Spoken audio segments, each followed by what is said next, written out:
국가산업 중 빠질 수 없는 요소인 반도체, 반도체에 대해 얼마나 알고 계신가요? 4차 산업의 중심이 될 대한성공회의소 인재개발TV 구독자 여러분 안녕하세요. 스마트 훈련 컨텐츠 진행을 맡게 된 성신여대 AI융합학부 이준세 교수입니다. 이름은 익숙하지만 정작 반도체가 생활 속에서 어떻게 쓰이는지, 앞으로의 발전 방향은 어떻게 되는지는 조금은 생소하시죠? 앞으로 총 3회에 걸쳐 반도체에 대한 강의를 진행해 보겠습니다. 이번 시간에는 반도체란 무엇인지를 중심으로 강의를 진행해 보도록 하겠습니다. 아마도 반도체에 대한 개념이 아직은 확실치 않으시겠지만 사실 이미 여러분들 주변에는 반도체와 관련된 제품이 상당히 많이 있습니다. 컴퓨터와 노트북과 같은 다양한 기기부터 시작하여 휴대폰, 각종 저장 매체, 그리고 심지어 자동차와 다양한 가전제품인 냉장고와 세탁기에는 반도체가 들어있습니다. 설령 여러분들이 반도체가 무엇인지는 모르셔도 여러분들 주변에는 이미 생활 속에 많이 반도체가 녹아들어 있습니다. 아마 많은 분들이 우리나라가 반도체가 엄청나게 세계적으로 강대국이라는 걸 이미 알고 계실 텐데요. 우리나라가 제조업으로 아주 힘이 있는 나라라는 것은 이미 알고 계시지만 지난 몇 년간 반도체가 국내 수출에 있어서 항상 1위를 해왔다는 점에서 반도체가 엄청나게 우리나라 산업에 있어서 아주 높은 위상을 가지고 있는 것을 알 수 있습니다. 거대 기업 중에 하나인 삼성전자, 그리고 SK하이닉스 같은 경우에는 반도체를 주력으로 하는 회사라는 점에서 우리나라 산업에서 반도체가 아주 큰 영향을 미치고 있다는 것을 여러분들이 아실 수 있습니다. 반도체란 무엇인지에 대해서 말씀을 드리려고 하는데요. 일단 반도체의 정의를 사전에서 가지고 와봤습니다. 반도체라고 하는 것은 도체와 절연체의 중간 정도의 물질이라고 나와 있는데, 쉽게 얘기해서 도체는 전기가 통하는 물질, 절연체는 전기가 통하지 않는 물질이라고 생각을 하시면 돼요. 그렇다면 도체와 절연체의 중간 정도의 물질이란 무엇인가? 바로 특정 상황에서는 전기가 통하고 특정 상황에서는 전기가 통하지 않는 그러한 종류의 물질을 바로 반도체라고 합니다. 반도체에는 다양한 종류의 소재가 있는데 정류기, 다이오드, 직접 회로, 트랜지스터와 같은 다양한 종류의 소재가 있습니다. 사실 반도체는 자연 속에 있는 물질은 아니고 규소라고 불리는 구도체인 원소에서 불순물을 첨가함으로써, 즉 특정 상황에서는 전기가 흐르고 특정 상황에서는 전기가 흐르지 않는 그러한 물질을 가공해서 만들 수 있습니다. 그렇다면 도대체 전기가 흘렀다가 흐르지 않았다가 이런 동작을 왜 하게 되는 걸까요? 자, 잘 생각을 해보시면 여러분들이 주변에 가지고 있는 전자기기는 기본적으로 디지털 시스템으로 이루어진다는 걸 여러분들은 이미 알고 있으실 거예요. 자, 디지털 시스템이 뭔가 하면은 기본적으로 0과 1로 구성된 다양한 명령을 통해서 어떤 기계가 동작하도록 제어를 하는 것을 바로 디지털 시스템이라고 합니다. 0과 1로 이루어진, 즉 전기가 흐르지 않는 신호를 0, 전기가 흐르는 신호를 1, 반도체를 기반으로 하여 디지털 시스템을 구성을 하실 수 있습니다.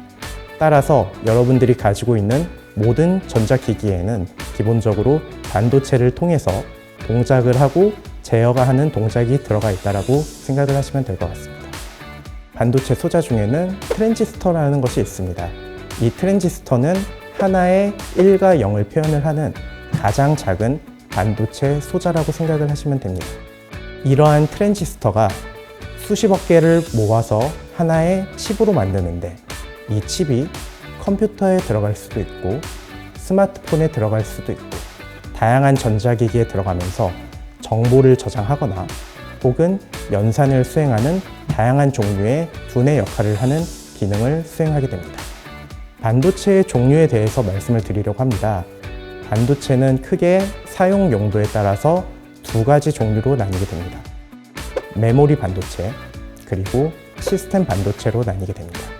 메모리 반도체라는 것은 기본적으로 정보를 저장하기 위해서 사용을 하는 반도체라고 생각을 하시면 되고, 시스템 반도체는 정보 저장보다는 어떤 연산을 수행을 함으로써 어떤 동작을 하도록 제어를 하는 것을 시스템 반도체라고 합니다. 메모리 반도체는 크게 두 개의 분류로 나뉘는데, 비휘발성 메모리와 휘발성 메모리로 나뉘게 됩니다. 휘발성 메모리의 경우 전기가 공급되지 않을 때 그 안에 있는 정보가 사라지는 그런 종류의 반도체 소자를 바로 휘발성 메모리 반도체라고 생각을 하시면 되고요. 전기가 공급이 되지 않는다 하더라도 안에 있는 정보가 사라지지 않는 것을 바로 비휘발성 메모리 반도체라고 생각을 하시면 됩니다. 시스템 반도체의 가장 대표적인 것은 CPU라고 생각을 하시면 되고요. 비휘발성 메모리의 경우에는 SSD, 휘발성 메모리에는 D램과 같은 부품이 있습니다. 메모리 반도체는 2022년 기준으로 약 1,538억 달러, 시스템 반도체의 경우에는 약 4,021억 달러의 규모를 가지고 있는데, 보시다시피 시스템 반도체의 규모가 훨씬 큰 거를 알 수 있습니다. 반도체를 사용하는 예 중에 하나인 자동차의 경우 시스템 반도체가 약 200개에서 수백 개의 시스템 반도체가 들어가 있는 걸로 알려져 있는데요. 나중에 자율주행의 시대가 도래하는 경우 이 시스템 반도체가 수천 개 이상의 개수가 필요한 것으로 알려져 있습니다. 예를 들어서 이러한 센서, 카메라, 인포테인먼트, 각종 제어 시스템과 같은 기능을 시스템 반도체를 통해서 수행을 할 수 있게 됩니다. 자, 그런데 여러분, 최근에 자동차를 사려면은 수개월에서 길게는 연 단위로 기다려야 된다는 사실 알고 계신가요? 시스템 반도체가 부족하기 때문에 발생하는 상황이라고 생각을 하시면 되는데요. 자동차에 많이 들어가 있는 부품이기 때문에 이러한 반도체 부족 현상은 자동차 생산 아주 영향을 많이 미치게 됩니다. 자, 그렇다면은 해외야 그렇다 치더라도 국내에는 큰 자동차 회사도 있고 그리고 큰 반도체 회사도 있는 반도체 강국인데, 정부 차원에서라든지 아니면 회사 차원에서 이러한 현상을 어떻게 해결할 수 있지 않을까 생각을 하실 수 있을 텐데요. 사실 차량에 들어가는 반도체의 경우 시스템 반도체가 주로 들어가고, 우리나라 같은 경우에는 주로 메모리 반도체라고 불리는 시스템 반도체가 아닌 메모리 반도체의 강국이기 때문에 이러한 현상을 근본적으로 해결하는 것은 상당히 쉽지 않은 일이라 말씀을 드릴 수 있습니다. 메모리 반도체에 대해서 조금 더 설명을 드릴게요. 우리나라 같은 경우에는 사실은 압도적인 시장 점유율을 가지고 있습니다. 전 세계적으로 2020년의 경우 메모리 반도체 관점에서 약 60%에 달하는 시장 점유율을 가지고 있음을 알 수 있습니다. 하지만 전체 반도체 시장으로 봤을 때 20%가 채 안 되는 것을 알 수 있습니다. 사실 우리나라가 메모리 반도체 강국이 된 가장 큰 사유는 1980년대로 거슬러 올라가야 됩니다.